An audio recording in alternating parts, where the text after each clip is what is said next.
One. Welcome to Inside Boxing's Throwdown. I'm Aurelio Martinez, Stephen Johnson, and in this feature presentation, we want to talk about boxers, just boxers in general, and more than boxing in general, Steve. We want to talk about why boxers can't let go. I mean, obviously, there's a variety of reasons, but the end result is the same. They stay boxing way past their time, and of course, that opens them up for injury, damage, brain damage later on in their older ages, in their retirement ages. A lot can go wrong. I mean, when you're past your prime, and boxers, they just seem not to be able to let go. Stop it. Who are you? You're referring to someone specifically. Well, there's a lot of them, but recently, Okay. we're talking about Roy Jones Jr. Okay. Now, Roy hasn't been Roy in a long time. Okay, now granted, everyone knows that Roy was the best boxer out there, and a lot of times people are going to tell you he was the best of all time, and he was one of them fighters. No defensively. question. But that's ancient history. I mean, it's he hasn't performed like that in a long time, and I think maybe it even started when Antonio Tarver knocked him out Twice. and we're talking about not stoppages or where the referee steps in. We're talking about devastating knockouts. So Put to sleep. We're talking about hitting that canvas head first. So obviously, he's getting tagged pretty hard, and obviously, it's getting to a point where his body and his head can't take that punishment. Okay, so we're talking whether it's concussion or whether it's just the jarring of the brain. But somewhere down the line, you have to realize it's time to stop. And the reason we want to talk about Roy Jones specifically is because right after he just been knocked out, a devastating knockout, face first on the canvas by Encino. Yeah. Enzo. Enzo. Why? I mean, he immediately comes out and says, "I'm not done." I know. I mean, it's like he didn't even think about it. Talk about that. Why do boxers not understand boxing is a young man's game? I don't know. I don't know, Radio. That's an excellent question. Is why don't they understand? Roy's got all the fame. I'm sure financially Roy's okay. Has to be. Most of the guys that continue fighting is financially. So we would have to think, like you said, unless there's something that we haven't heard about. Roy's okay financially.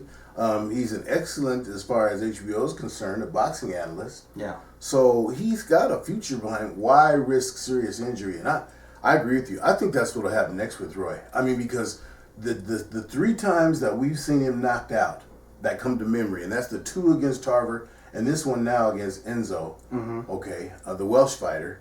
That fight was over in Russia, where if you remember, Roy had also been declared a honorary citizen of Russia. Yeah, and the whole Russian bit. I mean, citizen. he played it all the way around, but the bottom line, Radio, is that we got to see Roy in some light heavyweight fights against guys that were pretty average guys, and Roy was able to just dominate him. Here was a guy who was physically bigger than him, okay, and didn't waste any time just going to destroy him.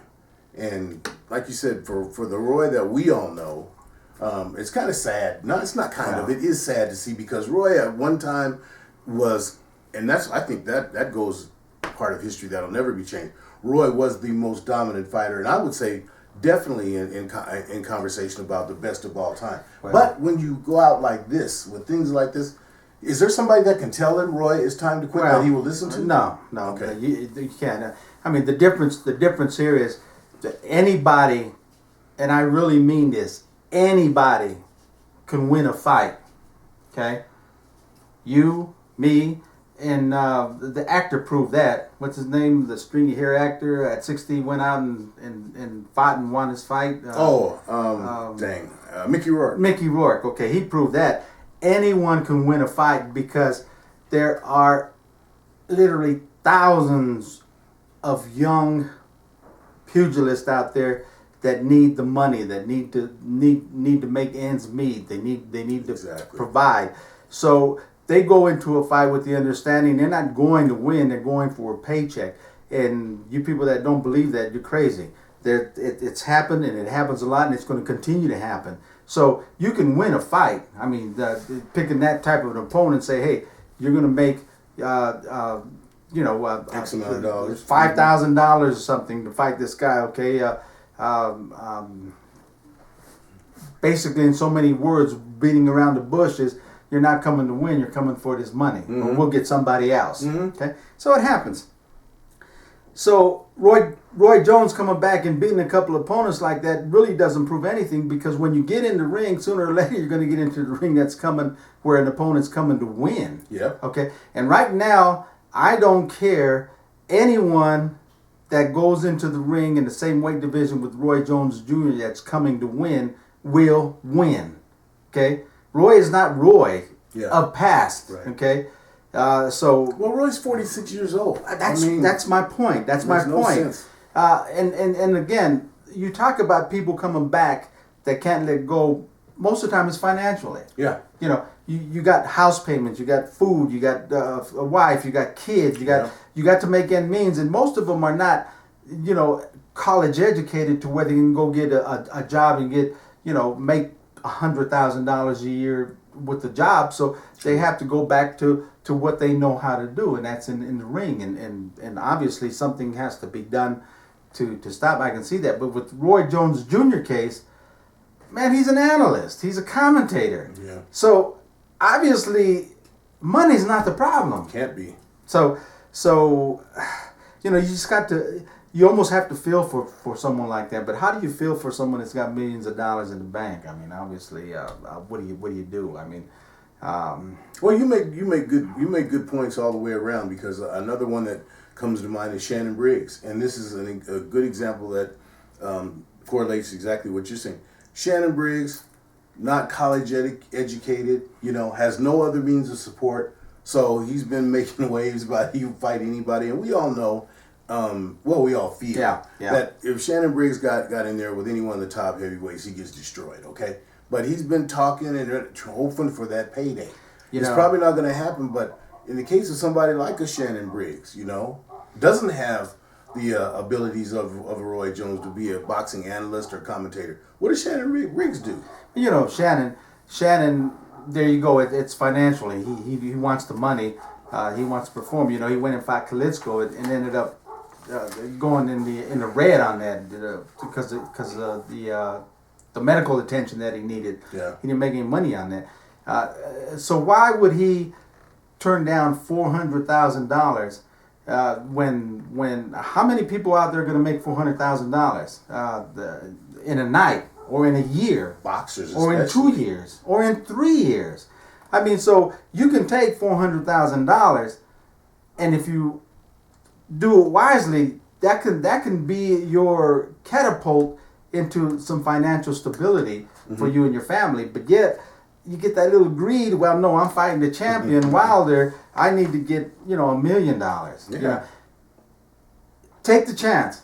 $400,000. Train hard. Even if you win, boy, you're on there. If you just look good, you got another $400,000 payday coming in. Right. Okay, now he's just sitting back growing old, and no one's going to call him anymore. So sometimes you need some type of financial advisement to come to you and say, this is what you're going to do. You take that $400,000.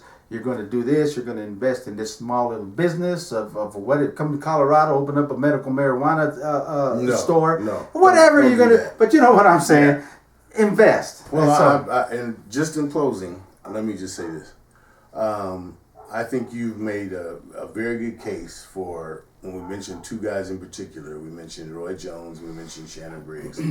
They're actually now jokes to the boxing community. Yeah. And that's kind of sad, because both of them made waves. And in the case of Roy, Hall of Famer. And now he's a joke. And it's a shame. And wow. I, for one, I hate to see it. But like you said, if there's nobody that can tell him, hey, man, you need to stop. You know what? Or that he'll listen to. And he'll be remembered for today, for him being knocked out exactly and all that right. stuff. Because that's right. I'm a big avid boxing fan. So are you. We've been in the game.